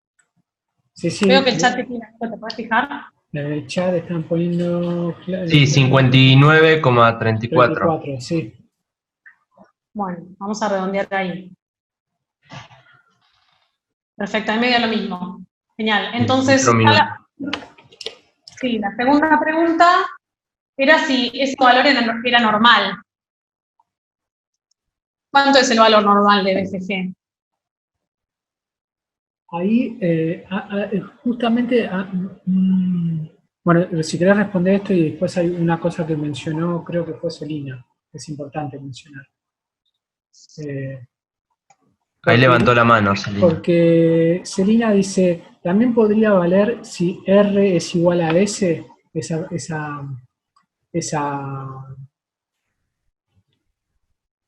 ese balance podríamos utilizarlo para estimar la BFG si la reabsorción es igual a la secreción, y la respuesta es que sí, porque en realidad lo que nosotros estamos hablando es reabsorción y secreción neta. ¿Bien? Si estamos diciendo que la reabsorción y la secreción son iguales, la reabsorción neta es igual a 0 y la secreción neta es igual a 0. ¿Bien? Entonces, obvio, si esa sustancia se reabsorbe y se secreta de la misma forma, la reabsorción y la secreción neta es 0. Bien. ¿Quedó claro eso? ¿Podés volver a repetir, por favor? ¿Querés, Meli, mostrarlo en el esquema? ¿Lo tenés todavía dibujado? No. ¿Lo tenés dibujado? ¿En esto? Exacto, ahí. Cuando decimos que la reabsorción y la secreción es 0, estamos hablando, si querés acompañarme con la este 0 indica que la reabsorción y la secreción neta es 0. ¿Bien? Pero sí, también podría ser que si la reabsorción y la secreción fuesen iguales, esos términos se cancelarían igual.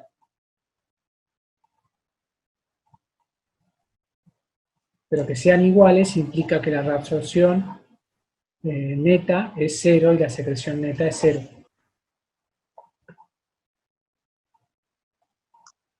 Sí, podría utilizarse una sustancia con esas características también, creo. Sí, sí. Bueno. Bien, ¿dudas hasta acá?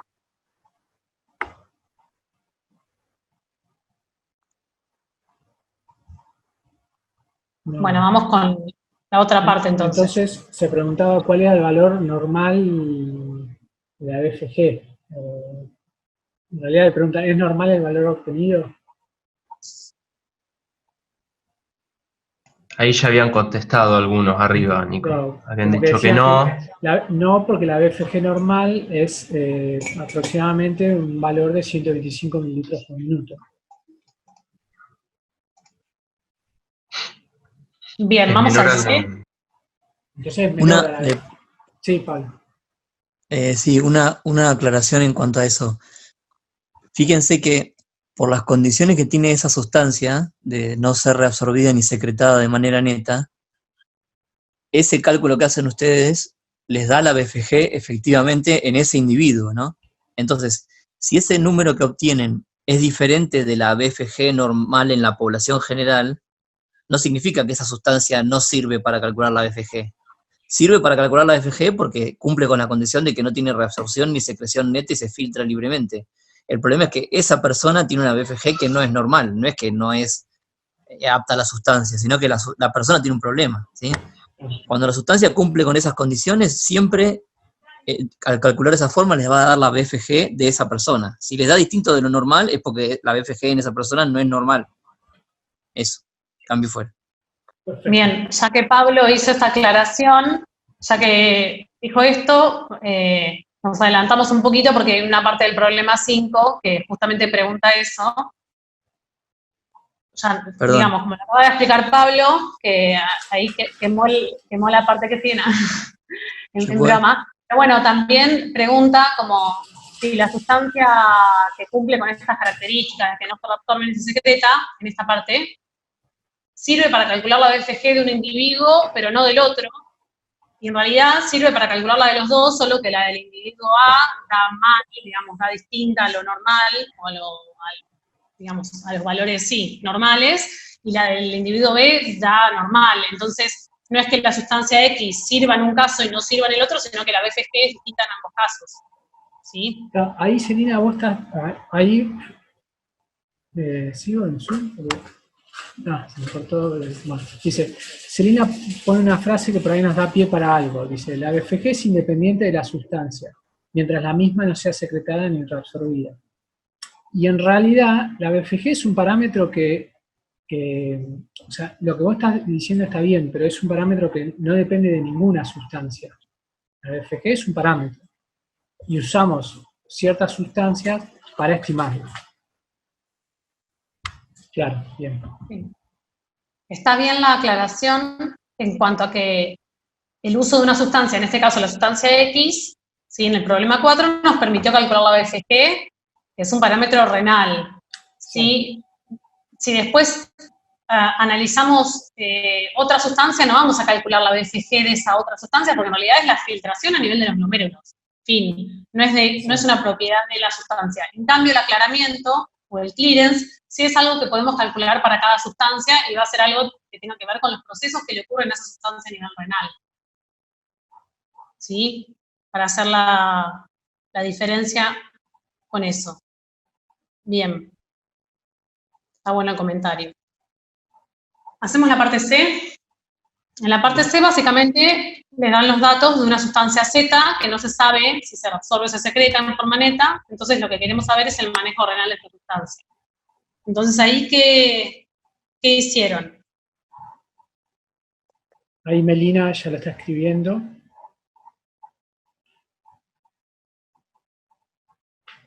Calculó un Le valor. puse el resultado directamente, pero lo que hice Bien. fue lo mismo que hacíamos antes, pero calculé el CZ, sería. Calculaste Bien, de Z el aclaramiento, el clearance. Claro, Bien, y te dio 16 mililitros por minuto. claro, y como es menor al BFG que había calculado anteriormente, Bien, digo que la sustancia Z se reabsorbe de forma neta. bien, perfecto. A ver, Lu dice, me perdí. Meli, ¿querés mostrarlo en la pantallita? ¿Cómo es el cálculo? Dale, espérate que tengo que dejar de compartir y es medio tedioso que no puedo pasar de una cosa a la otra. Sí. Ahí vamos. Entonces, vos, Melina, decime si digo algo mal respecto a lo que vos hiciste. Lo que hizo Melina, si entendí bien, es calcular el aclaramiento de Z. Esto sí es una definición que vale siempre, que es la BFO. ¿Muy bien? Sí. BFO por la concentración de Z en orina sobre la concentración de Z en plasma. Z en plasma, bueno. Y eso le dio 16. 16 mililitros por minuto. Entonces, ella lo que hizo fue comparar este valor del aclaramiento, cuántos mililitros por minuto quedan totalmente limpios al pasar por los riñones limpios de esta sustancia Z, lo comparó con la BFG, con la cantidad que se filtra, ¿sí? Y dijo que era menor, porque la BFG era 59. Entonces uno podría acá plantear el balance de materia para Z. Perdón, sí, una cosa, si el Z no se reabsorbiera ni se secretara, el aclaramiento de Z tendría que ser igual a la BFG. O sea, todo lo que se filtre, si luego no se reabsorbe ni se secreta, se elimina, y todo ese volumen que fue filtrado quedaría limpio de Z. Pero como ese volumen es menor que lo que fue filtrado, quiere decir que parte de lo que se filtró es reabsorbido hacia los capilares, se sale, digamos, de la vía de excreción, ¿sí? Mediante reabsorción. A ver, Lu. Lo pueden ver haciendo el balance de materia Sí, de hoy. ahora íbamos hacia eso, pero quería como que se entendiera este razonamiento. Ahora vamos hacia el balance. Lu dice que ella hizo, porque me perdí lo que había puesto antes, perdón. Dice, yo hice otro cálculo, creo. Entonces nos pone, ella dice, parece que vamos viendo mucho, que la BFO por la cantidad de, sí, eso es la BFG. Voy a ir borrando esto para hacer el balance de materia. ¿Sabes lo que pasa? Que me pierdo así como está Lu escrito. Preguntale si no tiene micrófono. Lu, ¿tenés micrófono? No tenía micrófono, Lu. Pero pará, porque lo que ella, ahí está.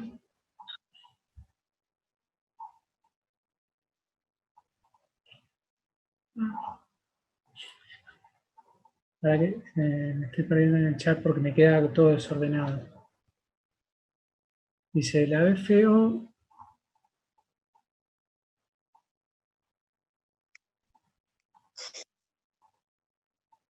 Yo mientras tanto voy escribiendo el balance. Sí, lo que no entiendo es por qué. A ver, Lu, por ahí. Lo que no entiendo es por qué es OX. Porque estamos ya hablando de la sustancia Z. Por ahí me estoy perdiendo. Si usaste los valores de X o de Z. Sí, Z, dice bien. Entonces, bueno, sí, si usás los valores de Z, podés hacer esto que está haciendo Meli ahora, que está haciendo el balance. ¿Ves? Entonces vos podés escribir el balance, pero para la sustancia Z. Exacto, eso mismo pusiste. Bueno, y eso te tendría que dar, te tendría que indicar cómo es el manejo renal de Z. Sí, podemos calcular lo que se excreta y lo que se filtra, eso lo podemos calcular. Y lo comparamos. Si me dan iguales, entonces no hay reabsorción neta, ni secreción. O son 0 o son iguales entre sí, no hay nada neto. ¿Sí? Si lo que se excreta, como en este caso, es menor a lo que se fue filtrado, para que esta igualdad se cumpla, entonces el término de reabsorción tiene que ser distinto a 0. Hay reabsorción neta. Y si lo que es excretado, que también lo puedo calcular, ¿sí? Esto es lo que siempre podemos calcular si conocemos la BFG, es mayor a lo que se filtró, entonces para que esta igualdad se cumpla, que es el balance de masa que se debería cumplir para todas las sustancias, entonces este otro término debería ser distinto a 0. Y entonces eso quiere decir que hay secreción neta. ¿Sí? Eso es otra forma de analizarlo. Y la anterior que vimos, que es la que hizo Melina, si no me equivoco, también es válida, la de hacer el cálculo de aclaramiento y compararlo con la BFG o con el aclaramiento de una sustancia que no se reabsorba ni se secrete. ¿Sí? Perfecto. Entonces, en este caso estamos en esta situación. Y hay reabsorción neta. ¿Sí?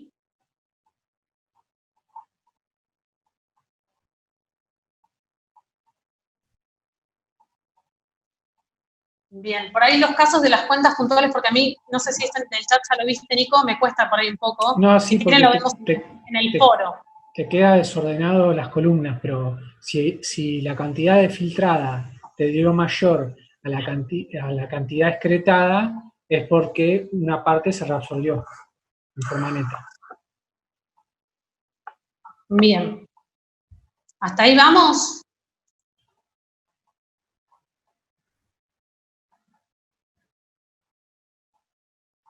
Ah, bien. Que repita, claro.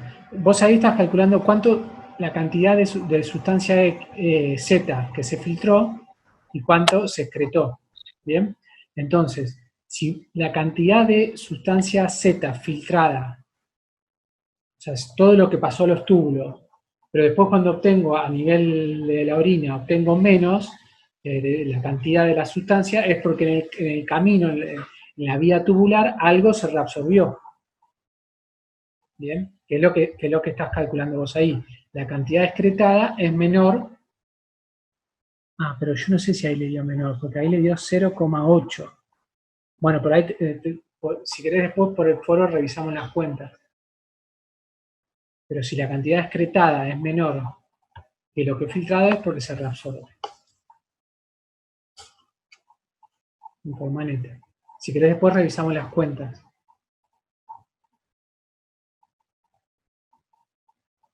Dale, perfecto. Bien, seguimos con el último Dale, ejercicio. sí. A menos de que alguien tenga una duda, ustedes pregunten, ¿eh? Bien, en el 5, entonces, teníamos a 2 individuos para los cuales nos dan el dato de flujo plasmático renal y de la BCO, se nos dice cuánto es, y los datos de distintas sustancias en plasma y en orina, y esas sustancias son la sustancia X, que de vuelta casualmente no se reabsorbe ni se secreta, la glucosa, y una sustancia Z que no sabemos qué es lo que pasa a nivel renal y cuál es el manejo renal.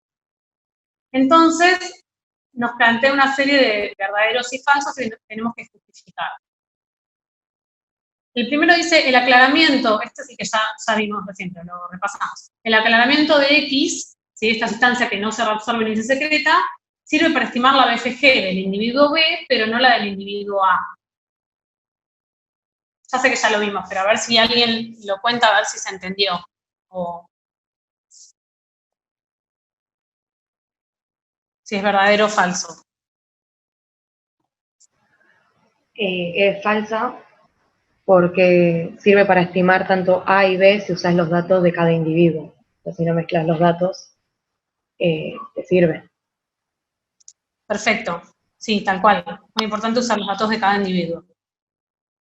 Bien. Después dice, la filtración renal en A está disminuida mientras que la de B es normal. Entonces ahí ya para saber eso tenemos que ir a hacer las cuentas. Y para hacer las cuentas usamos el aclaramiento de X o usamos los datos de X, de la sustancia X que no se reabsorbe ni se secreta. Eso tal cual el ejercicio anterior. Misma justificación y mismo razonamiento. ¿Eso lo hicieron? ¿La cuenta para el individuo A y para el B?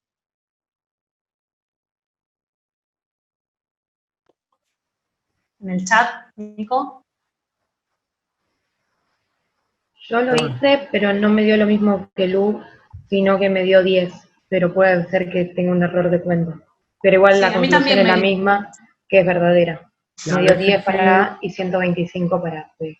La BFG de A, 10, y la BFG de B, 125. Sí, a mí me dio lo mismo, Melina, ¿eh? Por ahí también, no sé, después, el que le dio distinto, las cuentas después las revisamos, las consultan por foro, ¿les parece? Lo importante es que se entienda la forma de hacerlo. Y el valor lo damos para que sepan que llegan al resultado que toca, ¿no? Que es correcto y ellos se quedan tranquilos. Entonces, en este caso, la B sería verdadera. Bien. En el individuo A está disminuida y en B es normal. Bien. Y C, la concentración plasmática de glucosa en B debe estar anormalmente elevada. Entonces vamos a ver qué es lo que pasa con la glucosa en cada individuo, ¿no? El individuo A nos dice que es 1 miligramo por mililitro y que en orina es 0.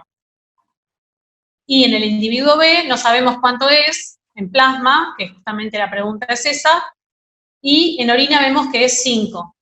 Entonces ahí, ¿qué pensaron?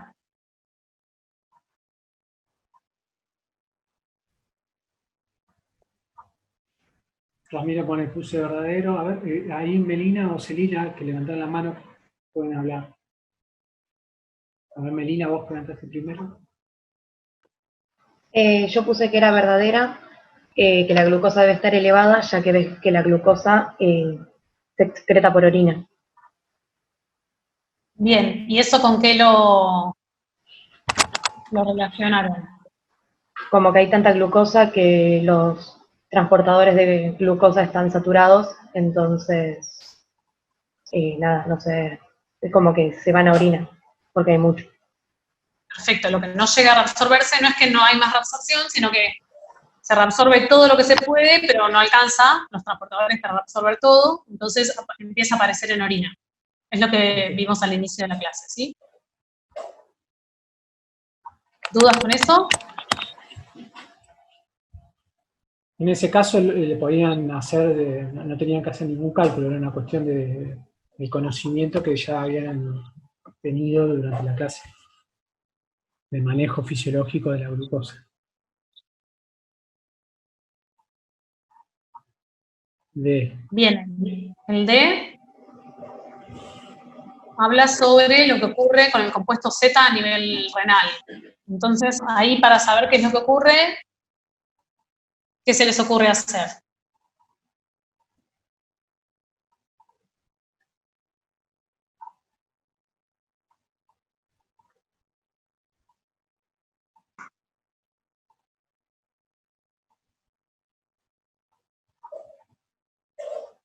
Balance de masa, pone Celina, y Melina levantó la mano, si querés, comentanos, Melina, ¿qué hiciste? Yo volví a calcular el aclaramiento, y como me dio menor que PFG, concluí que es verdadera, entonces se reabsorbe de manera neta en el riñón. Perfecto. Entonces, o sea que verdadera. Lo que hacemos es estudiar mediante el aclaramiento cuál es el manejo, el aclaramiento del compuesto Z, cuál es el manejo de ese compuesto a nivel renal. Bien. Que es lo mismo que está diciendo Celina en el chat. Bien.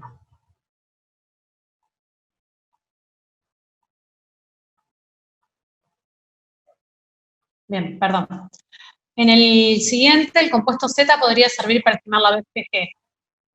¿Es verdadero o falso? Falso, acá Lu pone falso, ya que el compuesto Z se reabsorbe. Bien. Perfecto. Y el F La mayor parte del plasma que ingresa al riñón por la arteria renal es filtrado en el glomérulo.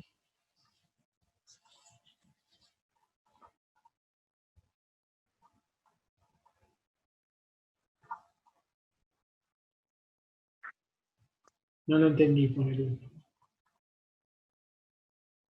Cuando dice la mayor parte del plasma que ingresa al riñón, ¿a qué parámetro de los que conocemos se refiere? Exacto, sí, Lu, es eso. Ahí Lu dice, es lo del 18% que discutimos hoy, ¿no? Claro, fíjense que decir el plasma que ingresa al riñón por la arteria renal es hablar del flujo plasmático renal, ¿sí? Y hablar de la cantidad que es filtrada es hablar de la BFG, o sea que de vuelta es comparar los parámetros flujo plasmático renal con la BFG. Es verdad que la mayor parte del flujo plasmático renal, ¿sí? Del plasma que ingresa al riñón, es filtrado. Bien, ya pusieron que en el chat ya pusieron que es falso porque vimos que es el 18%. Claro, el 18% se filtra, el 82% no. Perfecto. Bueno, genial. Nosotros lo que vamos a hacer es subirles un ejercicio más, al menos, de tipo de los ejercicios de parcial, porque muchos de estos ejercicios eran como para ir como fortaleciendo conceptos, pero después en el parcial por ahí tomamos más como de hacer cálculos y razonar, y también falta algo que tenga que ver con evaluar sobre la regulación, sobre la ADH, la aldosterona, todo lo que subimos en la última clase. Entonces, en estos días les vamos a subir algún ejercicio más, al menos uno, para integrar todos los conceptos y que practiquen ustedes y obviamente van a poder preguntar en el foro si tienen dudas sobre eso. Ramiro tiene la mano levantada. Sí, Ramiro. Una pregunta, en el inciso del último, dijimos que era verdadero, pero la frase no dice que se reabsorbe por completo. A ver, déjame ver.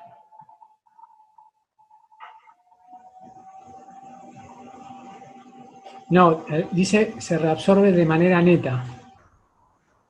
Ah, está bien, yo había entendido completamente, por eso había puesto falso. No, está. O sea, lo que estamos viendo es si hay algún tipo de reabsorción neta, ¿bien? O sea, que la reabsorción sea mayor a la secreción, si hubiese secreción. Claro, listo, gracias, ahí está. Siempre hay que tener en cuenta que tanto la reabsorción como la secreción no se pueden medir, uno no puede ir al túbulo a ver qué está pasando ahí, entonces uno puede hacer estimaciones de acuerdo a lo que se calcula para la filtración y lo que se puede medir en la orina formada, pero no podemos mirar qué está pasando en el túbulo, si hay reabsorción o secreción o las dos cosas. Solo podemos ver el efecto neto de todos los procesos que ocurran a lo largo del túbulo. Fin. Bueno, ¿otras dudas que tengan? ¿O alguien que quiera comentar algo? Tenemos unos minutos más. Yo después quería comentarles algo. Dale, Pablo. No, les quería agradecer a todos los que habían participado hoy, porque para que la clase de hoy funcione y tenga algún sentido, todos tienen que haber visto los videos y tratado de hacer los ejercicios, así que si no hubieran trabajado tanto en forma individual en sus casas, hubiera sido, la clase de hoy hubiera sido insoportable, porque es todo puro silencio. Y lo mismo les quería también felicitar por todos los que están haciendo consulta a través de los foros, el esfuerzo que ponen en explicar la resolución de las cosas que hicieron, ¿no?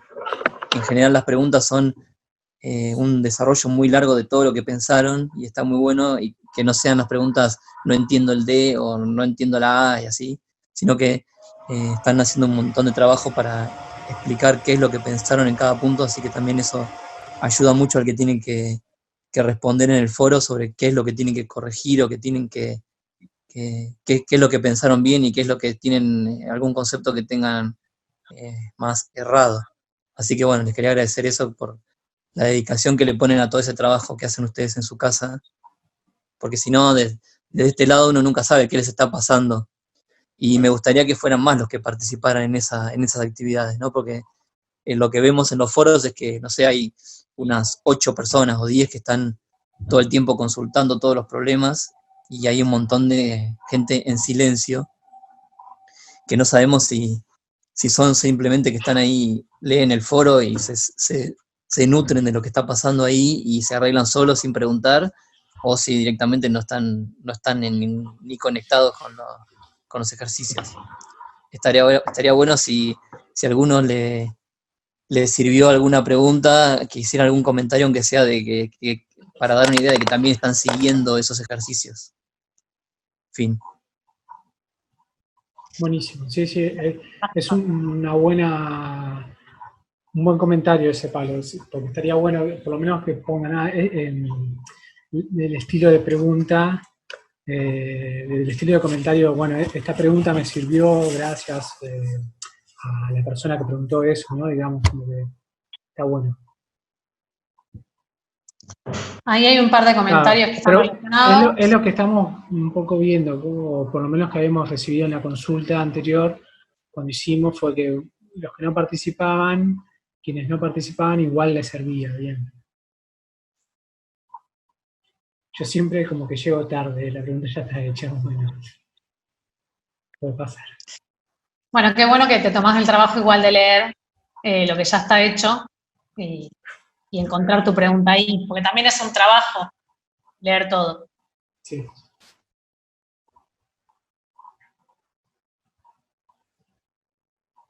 Bueno. Ahí Ailén levantó la mano, sí, que quiere comentar algo. Ailén, sí. Sí, me escuchan, ¿no? Sí. No, yo les quería consultar respecto al parcial. Sí. Sobre todo. Y sí, porque ya vi que subieron las fechas para los próximos parciales.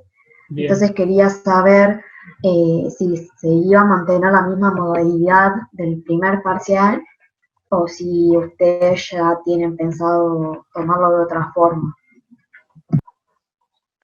Bien, de eso lo que te podemos decir, o sea, ya las fechas las definimos porque son las mismas fechas que habíamos definido cuando comenzó el cuatrimestre. Y las queríamos mantener más que nada porque encima ya se ha resuelto que el cronograma del primer semestre se mantiene en forma igual.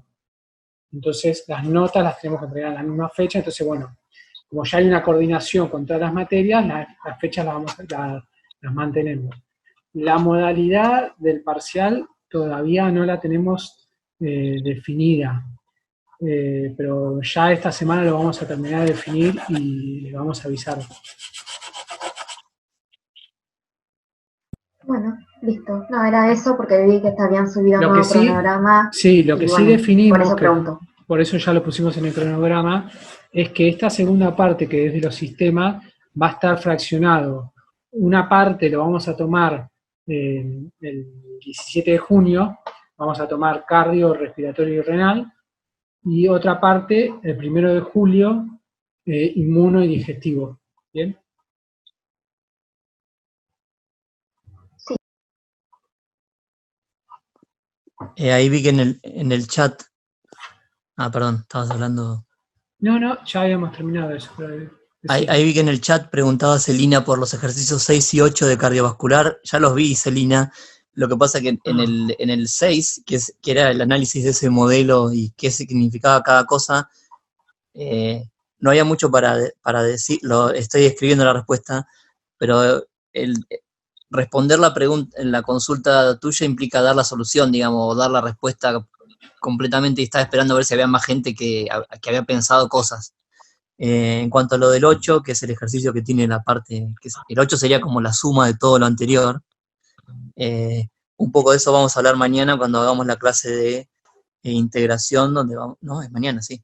Sí, mañana hacemos esa clase. La clase de integración, donde vamos a hablar de la relación entre la presión arterial y también los otros sistemas, ¿no? Cómo el riñón contribuye con el cardiovascular a mantenimiento de la presión arterial, que es lo que estaba también agregado ahora en formato de PowerPoint. Subieron los chicos en los mecanismos renales para el control de la osmolaridad y el volumen. Y vamos a hablar también un poco de el rol del riñón y del aparato respiratorio en la regulación del pH del líquido extracelular. Pero bueno, las vi las preguntas, solo que no las respondí. Respondí otras preguntas que había y no respondí esas. Justo quedaron que eran 2 tuyas, pero no fue una cosa personal. Ahí, perdóname, Pablo, justo ahora ya se termina y ya no nos volvemos a meter, por hoy ya damos terminado. Pero mañana seguimos y tenemos la clase esta que va a integrar todo. Perfecto, gracias. Sí, por ahí para la clase de mañana pueden mirar de vuelta